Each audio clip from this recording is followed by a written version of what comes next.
Most small business owners want to make more money. They want to increase their sales, increase their revenue, increase their profitability, but they don't always know where to start, which can be frustrating. So that's what this video is about: how to diagnose your sales problems.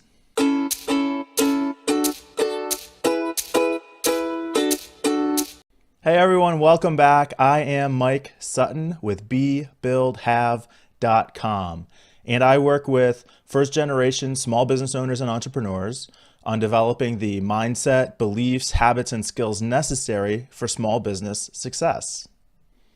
Now, many of the small business owners that I talk to either want to have more time or more money in their business, but they don't always know where to start. So we're going to focus on increasing revenue, increasing sales, and in this series that I'm about to start, I'm going to go through how you can do that in your business. But the first step is figuring out where the problem is. So I'm going to step through the entire sales process in reverse order, because that's how a lot of business owners think about it, and start to zero in on where you're having trouble.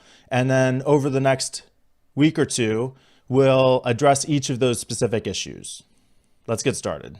One area where I see a lot of business owners focusing is on customer service. And they feel like if they can improve their customer service, they can improve their overall revenue and profitability. If you're having a customer service problem, you're going to see that in a high complaint rate, a lot of problems ongoing in the business with existing customers who have already given you money, who have already purchased your product or service, and possibly a low referral rate to new business. But that could also be a marketing issue. So that'll be one of the most questionable indicators. But the biggest thing you're looking for here is a very high complaint rate, or a lot of open tickets, or a lot of ongoing problems with customers who have already purchased from you and who already have got your product or service. Now, this is the most tempting area for a lot of business owners because this is where we're most comfortable. So I'll talk to business owners all the time who are very focused on improving the product or service. And they think that if I can get the product or service to exactly where I want it to be, if I can make it perfect, then it'll sell itself and all my problems will be solved. If you've got a problem with the product or service, you'll be seeing a very high return rate. People don't know how good your product is or how many problems they're going to have with it until after they buy it. Once they've bought it, if you see a high return rate, or if you get a lot of complaints or have a lot of bugs that you're dealing with, then you'll know that you've got to put money and effort into improving the product or service. And the step that's going to bring people into being paying customers is your close rate on your sales process. So you've identified prospects, you've generated leads, you've set up sales meetings, you've had sales conversations. Are you closing enough people? And part of this is how many people are you seeing. If you're not seeing enough people, then it doesn't matter what your close rate is. You can't overcome that. But you should have a close rate, depending on your industry, depending on your experience, I would guess somewhere between 10 and maybe 50%. And if you're well below 10 or 20%, then probably something to look at. And if you're at that 20% mark, then you can only get better from there. So it's worth looking at, and it's an area where you can have a lot of impact.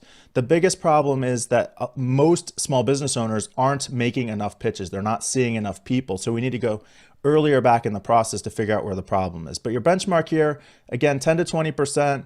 And if you do really well, you could see closing percentages up in the 50, 60, 70% range. But if you're down in the 5 or 1 or 2% range, then maybe this is the area where you're having trouble.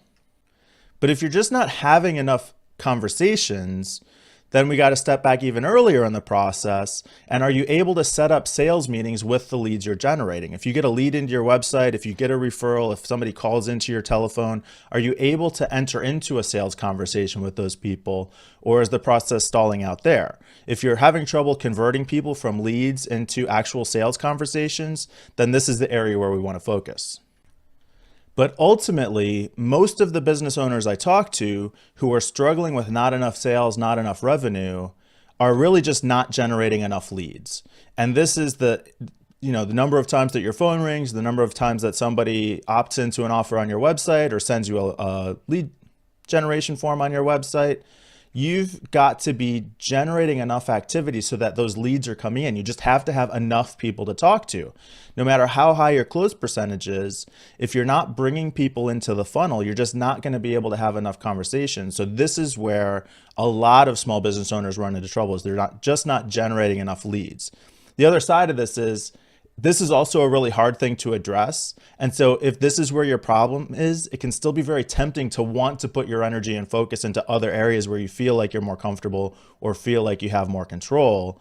But that's not going to solve this problem. And until you address this, then that's always going to be a bottleneck for you.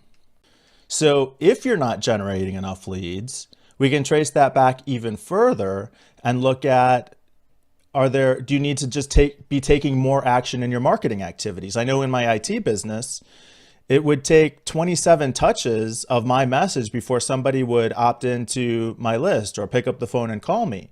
So am I putting out enough content? That's one of the great things about these daily videos is every time you see one of these daily videos, that's essentially a marketing touch for me. And so in generating leads, it's important for you to stay in front of your audience. Keep putting information out there, keep reaching out to them, keep making those touches so that when they do need your service, you're the one that they're aware of. You've got that top of mind awareness and they pick up the phone to talk to you. But if you're putting out your message, you're sending out your content, and you're just not getting the response that you expect, the problem then could be with your marketing message. So are you saying the right thing to your target audience to draw them in?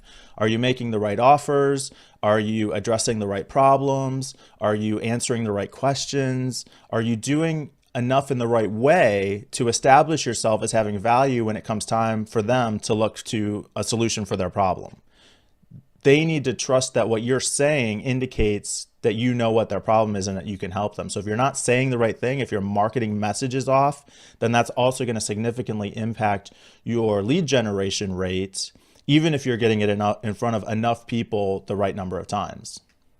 And the final factor in terms of this series is, are you talking to the right people? You can be saying the right thing, you can know what your value is, but if you're not getting that message in front of the right people who are potentially people that could be your prospects, who are your ideal audience, who have that need that you're addressing, if you're not getting your message in front of the right people, then the people who need to hear it and are open to it are never going to hear it. And the people who aren't open to it are hearing it, but aren't going to respond anyway.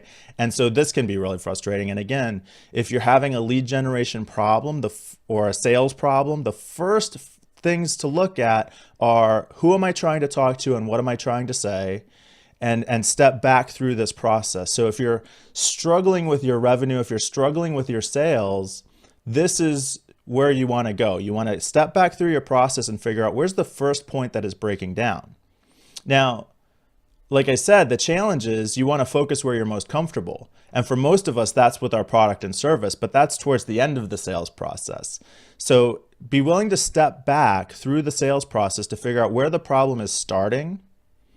And if you're trying sales consultants, marketing trainers, investing in the product or service, and it's not fixing the problem, then you've got to be open to looking back at these areas where you're a little bit less comfortable. And so over the next week or two, I'll address each of these areas in its own video to really help you figure out where to start getting the results that you want, because it's generally not that hard a problem to solve.